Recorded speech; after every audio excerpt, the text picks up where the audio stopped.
சிங்கப்பூர்ல தன் மனைவிக்கு தூக்கு தண்டனை வாங்கி கொடுக்கணும்னு சொல்லிட்டு ஒரு சில காரியத்தை பண்றாரு.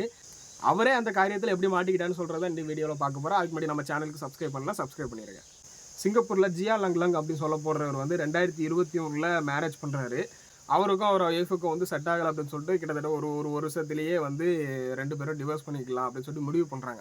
ஆனால் சிங்கப்பூர் சட்டம் எப்படின்னா 3 வருஷம் வந்து கண்டிப்பாக வந்து ஒன்றா இருந்தால் தான், ஒன்றா இருந்ததுக்கு அப்புறம் தான் வந்து டிவோர்ஸே பண்ண முடியும். ஆனால் அவங்க மேலே ஏதாவது கிரிமினல் ரெக்கார்டு அப்படி இருந்துச்சுன்னா உடனே டிவோர்ஸ் கிடச்சிரும். அதனால் இவர் என்ன பண்ணுறாருன்னா டெலிகிராம் சேனலில் வந்து அவரோட கேர்ள் ஃப்ரெண்டு கூடலாம் வந்து சேட் பண்ணுறாரு. எப்படி வந்து தன்னோட ஒய்ஃபை வந்து எதாவது ரெக்கார்டில் கிரிமினல் ரெக்கார்டில் வந்து சிக்க வைக்கலாம் அப்படின்னு சொல்லிட்டு சர்ச் பண்ணுறாரு. அப்படி சர்ச் பண்ணதில் ஒரு டெலிகிராம் குரூப்பில் வந்து இந்த போதைப் பொருள்லாம் விற்கிறவங்ககிட்ட வந்து ஒரு 1/2 கிலோ ஒன்று வாங்குறாரு. அதை வந்து பேரை சொல்ல முடியாது, ஆனால் அதை ஒன்று வாங்குறாரு.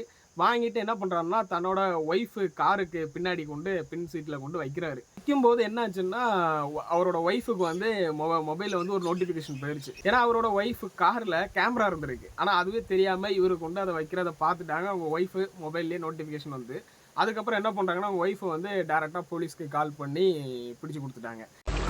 நம் ராஜதந்திரங்கள் அனைத்தும் வீணாகிவிட்டதே.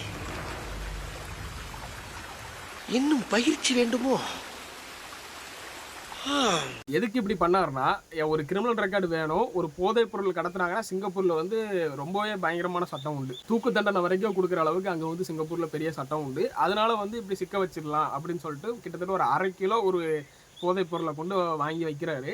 வைக்கும்போது இப்படி கேமரா இருக்கிறத மறந்து இவர் கொண்டு வச்சுட்டாரா, வச்சு மாட்டிக்கிட்டாரு.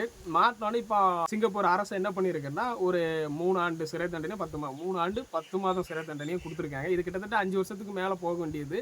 ஆனால் அவர் வந்து கொஞ்சம் ஒத்துழைப்பு கொடுத்தனால கொஞ்சம் சட்டத்தை வந்து கொஞ்சம் குறைச்சிருக்காங்க. டிவோர்ஸ் வேணும்னு சொல்கிறதுக்காக அவர் எப்படிலாம் இந்த மாதிரி ஒரு கிரிமினலாக ஒரு வேலை பார்த்துருக்கான்னு பார்த்துருங்க. அதுவும் டெலிகிராமில் இவ்வளோ இதாக இப்போ தான் டெலிகிராமில் ஒரு பிரச்சனை போயிட்டு இருந்துச்சு. ஆனால் டெலிகிராமில் இந்த ஒரு குரூப்பை வச்சு அவர் ஈஸியாக ஒரு ட்ரக்ஸு ஒரு போதைப் பொருள் சம்மந்தப்பட்டது நிறையா வாங்குறாங்கன்னா அப்போ எந்த அளவுக்கு அங்கே டெலிகிராமில் இருந்திருக்கும்னு சொல்லிட்டு எனக்கு தெரியல. இது நம்ம ஊரில் நடந்துச்சுன்னா எப்படி இருந்திருக்கும்? ஏய் அடியாய் கட்டின புருஷனை கை நீட்டி அடிக்கிற நீ.